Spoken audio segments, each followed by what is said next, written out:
میں اپنے گھر کی طرف اس طرح سے بھاگ رہا تھا کہ جیسے آج میں اگر وقت پہ نہ پہنچا تو یہ زندگی اور موت کا مسئلہ ہوگا، اور وہ بھی کسی اور کی نہیں بلکہ میری اپنی۔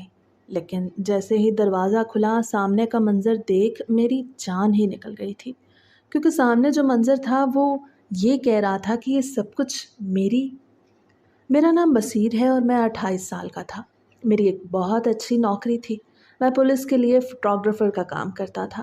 جب کوئی کرائم سین ہو جاتا تو اس کی مختلف تصویریں لی جاتی تھیں اور وہ تصویریں لینے کا کام میں کرتا تھا۔ شروع کے دنوں میں یہ کام میرے لیے بہت مشکل تھا، کیونکہ میں نے اپنی زندگی میں کبھی ایسے مناظر نہیں دیکھے تھے۔ لیکن وقت کے ساتھ ساتھ میں مضبوط ہوتا چلا گیا۔ اب میرے لیے کسی لاش یا خون آلود منظر کی تصویر لینا کوئی خاص بات نہیں تھی۔ یہ میری روزمرہ کی زندگی کا حصہ بن چکا تھا۔ البتہ ایک بات ضرور تھی کہ یہ کام بڑی ذمہ داری کا تھا، کیونکہ ایک ایک تصویر کسی کیس کی بنیاد بن سکتی تھی۔ اس لیے میں ہمیشہ پوری احتیاط کے ساتھ ہر زاویے سے تصویریں لیتا تھا۔ اس کام کے بدلے مجھے بہت اچھے پیسے ملتے تھے، اور یہی وجہ تھی کہ میں اپنی ماں اور بہن کا بہتر طریقے سے خیال رکھ پاتا تھا۔ میرے بابا تو اس دنیا میں نہیں رہے تھے۔ ان کے جانے کے بعد ہم 3 لوگ ہی رہ گئے تھے، میں، میری ماں اور میری بہن۔ ہمارا گھر بہت بڑا تھا، اتنا بڑا کہ کبھی کبھی اس میں چلتے ہوئے عجیب سی خاموشی محسوس ہوتی تھی۔ یہ گھر مغلوں کے دور کی تعمیر تھا۔ دیواروں پہ ابھی تک پرانے وقتوں کے نقش نگار موجود تھے، لیکن اب ان پہ وقت کی گرد جم چکی تھی، جس سے گھر پیارا کم اور بوجھل سا لگتا تھا۔ حالانکہ اس کی قیمت اچھی خاصی تھی، مگر مجھے لگتا تھا کہ اس گھر میں رہنے سے زیادہ فائدہ اس کو بیچنے میں ہے۔ پھر بھی ماں کا دل اس گھر سے جڑا ہوا تھا، اس لیے میں چپ رہتا۔ ایسے ہی دن گزر رہے تھے کہ ایک دن خبر ملی کہ میری خالہ بیوہ ہو گئی ہیں۔ ان کا شوہر، جو گاؤں میں ایک چھوٹے ہاسپٹل میں کام کرتا تھا، اچانک ہارٹ اٹیک سے فوت ہو گیا۔ ماں یہ خبر سنتے ہی رو پڑی، کیونکہ خالہ ان کی اکلوتی بہن تھی۔ کچھ دن بعد خالہ اپنی جوان بیٹی صوبیہ کو لے کر ہمارے گھر آ گئیں۔ ماں نے انہیں گلے لگایا اور کہا کہ اب یہ تمہارا ہی گھر ہے۔ مجھے خالہ بچپن سے بہت اچھی لگتی تھی۔ وہ نرم دل اور محبت کرنے والی عورت تھی۔ ان کے آنے سے گھر کا ماحول کچھ بدلا سا لگنے لگا۔ خالہ نے بتایا کہ وہ گاؤں کی مڈ وائف تھی، مگر اب انہوں نے اپنی نوکری شہر منتقل کروا لی تھی، کیونکہ وہاں رہنا ممکن نہیں رہا تھا۔ انہوں نے کہا کہ وہ اکیلی عورت ہیں اور اپنی جوان بیٹی کو لے کے الگ نہیں رہ سکتی، اس لیے اگر ماں اجازت دیں تو وہ ہمارے ساتھ رہنا چاہتی ہیں۔ ماں نے فوراً کہا کہ اتنا بڑا گھر ہے، آدھے سے زیادہ کمرے تو ویسے ہی بند پڑے ہیں، تم دونوں ماں بیٹی یہاں رہ لو، ہم تمہارے لیے ایک صاف ستھرا کمرہ تیار کروا دیتے ہیں۔ میں چپ چاپ سن رہا تھا۔ ماں نے مجھ سے پوچھا کہ کیا میں اس فیصلے سے مطمئن ہوں، تو میں نے ہاں کر دی۔ میں نے کہا خالہ ہماری اپنی ہے، ان کے آنے سے گھر میں رونق ہو جائے گی۔ خالہ کا خرچ خود کا تھا، وہ تنخواہ لیتی تھی، اس لیے ہمیں کوئی مالی بوجھ محسوس نہیں ہوا۔ صوبیہ بھی گھر میں کپڑے سیتی تھی، جس سے اس سے کچھ آمدن ہو جاتی تھی۔ ان کے آنے سے میری بہن بہت خوش ہو گئی، کیونکہ صوبیہ کی عمر بھی تقریباً اسی کے برابر تھی۔ دونوں مل بیٹھ کے باتیں کرتی، ہنستی اور کام بانٹ لیتی۔ اب ماں کو بھی کچھ سکون ملا تھا، کیونکہ گھر کے کاموں میں ہاتھ بٹانے والا کوئی تھا۔ صوبیہ بہت تمیزدار اور محنتی لڑکی تھی۔ صبح سویرے اٹھ جاتی تھی اور پورا گھر سمیٹ دیتی تھی۔ کبھی جھاڑو لگاتی، کبھی کچن صاف کرتی، کبھی ماں کے ساتھ کھانا بناتی۔ خالہ بھی جب کام سے واپس آتی تو کبھی سبزی، کبھی گوشت، کبھی چکن یا فروٹ لے کے آتی۔ اگر کوئی چیز گھر میں ختم ہو جاتی اور میں ڈیوٹی پہ ہوتا تو وہ خود ہی بازار سے منگوا لیتی۔ یہ سب کچھ دیکھ کے مجھے خوشی ہوتی تھی کہ ہم سب ایک دوسرے کے لیے آسانی پیدا کر رہے ہیں۔ گھر کا نظام بہت اچھے طریقے سے چل رہا تھا۔ ماں خوش تھیں، بہن خوش تھی، خالہ بھی مطمئن تھیں، اور صوبیہ بھی اپنے آپ میں ایک سکون لانے والی لڑکی تھی۔ میرے دل میں اکثر خیال آتا کہ یہ سب کچھ کتنے اچھے طریقے سے خود بخود ترتیب پا گیا، جیسے سب کچھ اپنے وقت پہ ٹھیک جگہ پہ آ گیا ہو، اور اس سوچ کے ساتھ میں اکثر رات کو اطمینان سے سو جاتا تھا۔ یہ بھی سچ تھا کہ میری خالہ کی فیملی آ کے ہمارے ساتھ رہنا شروع ہوئی تو امی بڑی خوش تھیں۔ اگر یہی پھپھو یا چاچو کی فیملی ہوتی تو امی کبھی خوش نہ ہوتی، لیکن جب تک گھر کی عورتیں آپس میں خوشی خوشی نہیں رہتی نا، تب تک گھر کے مرد کچھ بھی کر لیں وہ بھی خوش نہیں رہ سکتے۔ اسی لیے مجھے مسئلہ نہیں تھا۔ صوبیہ میرا بہت خیال رکھتی تھی۔ میری بہن جو میرے کام کرنے بھول جاتی وہ صوبیہ کر دیتی۔ اب میرا کمرہ ہمیشہ صاف رہتا، بستر ہر وقت ترتیب میں رہتا، کپڑے دھلے ہوتے اور الماری میں سلیقے سے رکھے ہوتے۔ وہ میرے کپڑے وقت پہ دھو کے استری کر دیتی۔ اگر میں دفتر سے دیر آتا تو وہ میرا کھانا گرم کر کے رکھتی تھی اور انتظار کرتی تھی کہ میں آ کے کھا لوں۔ اس کا رویہ بالکل ایک اچھی بیوی جیسا تھا، جیسے وہ ہر چھوٹی بات کا خیال رکھ رہی ہو کہ کہیں مجھے کسی چیز کی کمی محسوس نہ ہو۔ گھر کے ہر فرد کے ساتھ اس کا رویہ بہت اچھا تھا۔ ماں اس سے خوش تھی، بہن اسے اپنی دوست سمجھتی تھی، اور میں اکثر سوچتا تھا کہ اتنے کم عرصے میں اس نے سب کا دل جیت لیا۔ مجھے کبھی کبھی ایسا لگتا کہ شاید صوبیہ مجھے پسند کرنے لگی ہے، کیونکہ جیسے عورت مرد کی نظر میں پہچان لیتی ہے، ایسے ہی مرد بھی عورت کی نظر پہچان جاتا ہے۔ جب کبھی وہ مجھ سے بات کرتی تو اس کی آنکھوں میں خاص چمک ہوتی جو صاف ظاہر کرتی تھی کہ وہ مجھ سے کچھ زیادہ ہی اپنائیت رکھتی ہے۔ میں اگر تھوڑا بھی بیمار پڑ جاتا تو وہ فوراً دوا لے کے آتی، پانی دیتی اور کہتی آرام کر لو، میں سب کام سنبھال لوں گی۔ اس کے لہجے میں وہ نرمی تھی جو عام طور پہ کسی اجنبی کے لیے نہیں بلکہ اپنے کسی قریبی کے لیے ہوتی ہے۔ ایک دن میری ماں نے اچانک مجھ سے کہا کہ صوبیہ ہمیشہ کے لیے یہی رہ جائے تو کیا مسئلہ ہے؟ میں سمجھ گیا کہ ماں کا اشارہ کیا ہے۔ ماں کے دل میں شاید یہ بات آ چکی تھی کہ اگر میں صوبیہ سے شادی کر لوں تو سب کے لیے اچھا ہوگا۔ میں نے ماں کو مسکرا کے دیکھا اور نرمی سے کہا، ماں آپ یہیں پہ بات ختم کر دیں، کیونکہ میں اپنے کام کی جگہ پہ ایک لڑکی کو پسند کرتا ہوں۔ وہ میرے جیسی ہے، ایک ورکنگ وومن ہے، پڑھی لکھی ہے، اور میں چاہتا ہوں کہ میری زندگی کی ساتھی وہی بنے۔ میں نے کہا، صوبیہ یقیناً بہت اچھی گھریلو لڑکی ہے، وہ آپ سب کا دل جیت سکتی ہے، لیکن میرا دل تو اسی کے ساتھ جڑا ہے جس کو میں پسند کرتا ہوں۔ ماں نے میری بات تحمل سے سنی، انہیں میری بات بری نہیں لگی۔ انہوں نے بس اتنا کہا، ٹھیک ہے بیٹا، جیسے تیری مرضی، ہم کیا کہہ سکتے ہیں، لیکن لڑکی واقعی بہت اچھی ہے۔ میں نے کہا، ماں یہ بات بالکل ٹھیک ہے، وہ بہت اچھی ہے، اور اب جب وہ ہمارے گھر میں ہی رہ رہی ہے تو میں چاہتا ہوں کہ وقت آنے پہ اس کی شادی کسی اچھے لڑکے سے کر کے اسے عزت کے ساتھ رخصت کر دیا جائے۔ ماں نے اس بات میں سر ہلایا اور کہا، یہ بھی ٹھیک ہے۔ دوسری طرف میں جس لڑکی کو پسند کرتا تھا وہ تھی تو بہت اچھی، لیکن اس سے میں نے ابھی تک اپنی محبت کا اظہار نہیں کیا تھا، کیونکہ کہتے ہیں کہ انسان ہمیشہ اسی سے محبت کرتا ہے جسے وہ خود سے بہتر سمجھتا ہے، اور میں اس کو خود سے بہتر سمجھتا تھا۔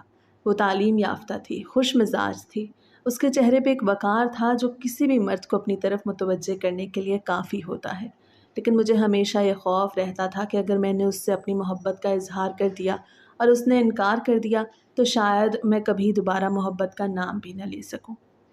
اس لیے میں چپ رہا۔ میں نے اپنے دل کے جذبات اپنے تک ہی محدود رکھے۔ میں اس سے روز ملتا تھا، اس کے ساتھ کام کرتا تھا، وہ ہنستی تھی، بات کرتی تھی، مگر کبھی کبھی مجھے لگتا تھا کہ اس کے لہجے میں ایک فاصلے کی لکیر ہے جو مجھے میرے مقام کا احساس دلا دیتی تھی کہ شاید میں اس کے قابل نہیں ہوں، اور یہی احساس میرے قدموں کو روکے رکھتا تھا۔ دوسری طرف مجھے اس بات سے بھی کوئی فرق نہیں پڑ رہا تھا کہ میں نے صوبیہ کو ریجیکٹ کیا، کیونکہ وہ تو جانتی ہی نہیں تھی کہ ماں نے مجھ سے اس بارے میں کیا بات کی ہے۔ میرے اور ماں کے درمیان ایک مختصر گفتگو ہوئی جس میں نے اپنی پسند کا ذکر کر دیا، لیکن شاید ہماری یہ بات صوبیہ نے سن لی تھی۔ وہ ان دنوں کچھ بدل گئی، اس کے آنکھوں میں اداسی اتر آئی، وہ پہلے کی طرح بات نہیں کرتی تھی، خاموش رہتی تھی اور اکثر سوچوں میں گم رہتی تھی۔ رات ہوئی تو اچانک اس کی طبیعت بہت خراب ہو گئی، بخار چڑھ گیا اور وہ بار بار بے ہوشی کے قریب جا رہی تھی۔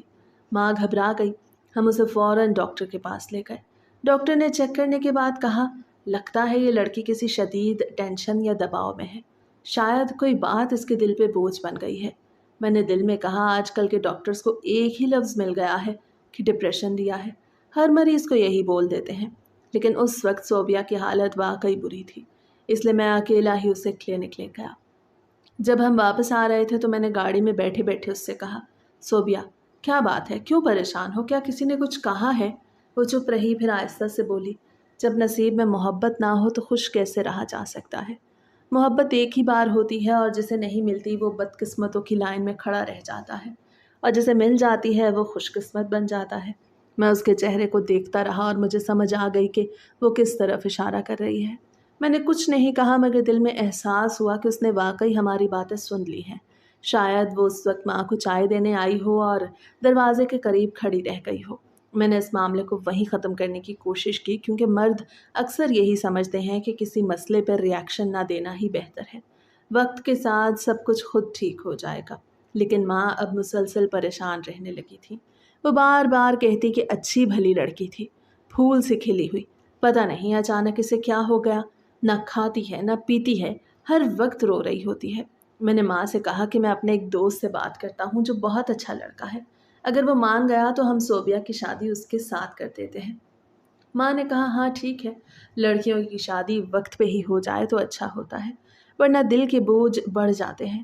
لیکن اسی رات کچھ عجیب سا ہوا۔ میں اپنے کمرے میں سو رہا تھا کہ اچانک میری آنکھ کھل گئی۔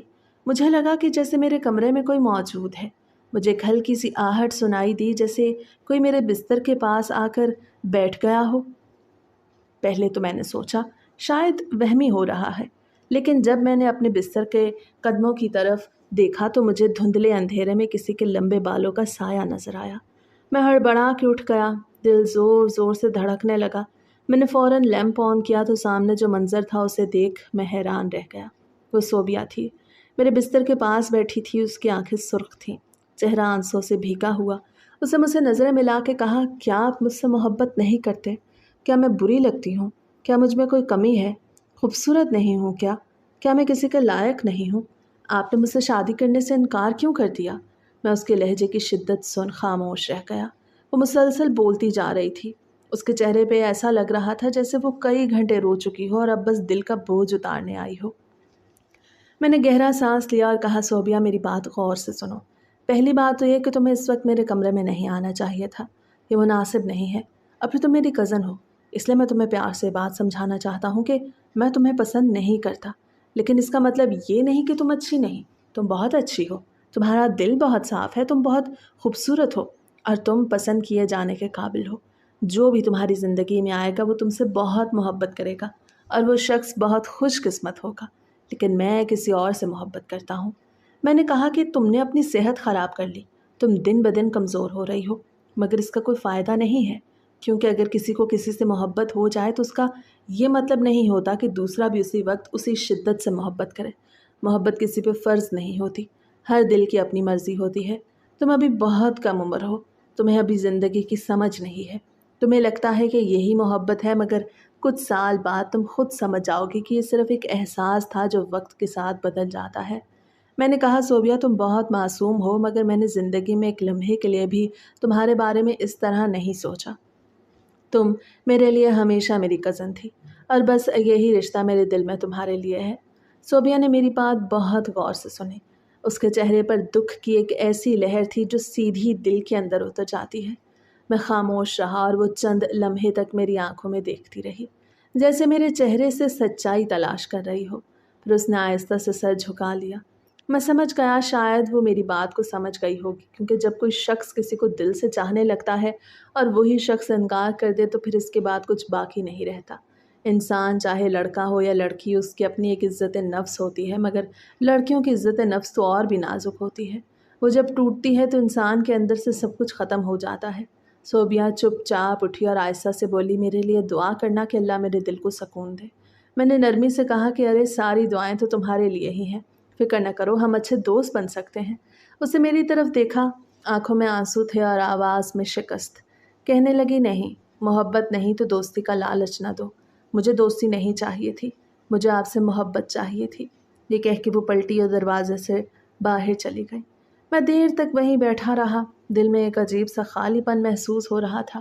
مجھے برا لگا کہ بیچاری جوان لڑکی ہے، ابھی ابھی یتیم ہوئی ہے، باپ اس دنیا میں نہیں رہا، اپنا گھر اپنا شہر چھوڑ کے آئی ہے، ہمارے گھر کو اپنا سمجھ کے نوکرانیوں جیسی زندگی گزار رہی ہے، سب کے لیے کام کر رہی ہے، اور میں نے اسے ریجیکٹ کر دیا۔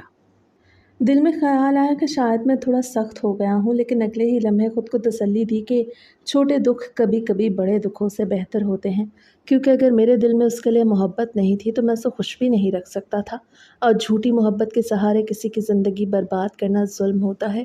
لیکن میں یہ نہیں جانتا تھا کہ اب جو ہونے والا ہے وہ میری زندگی کا سب سے خطرناک موڑ بن جائے گا۔ صوبیہ نے میری بات ماننے کے بجائے ایک الگ راستہ اختیار کیا۔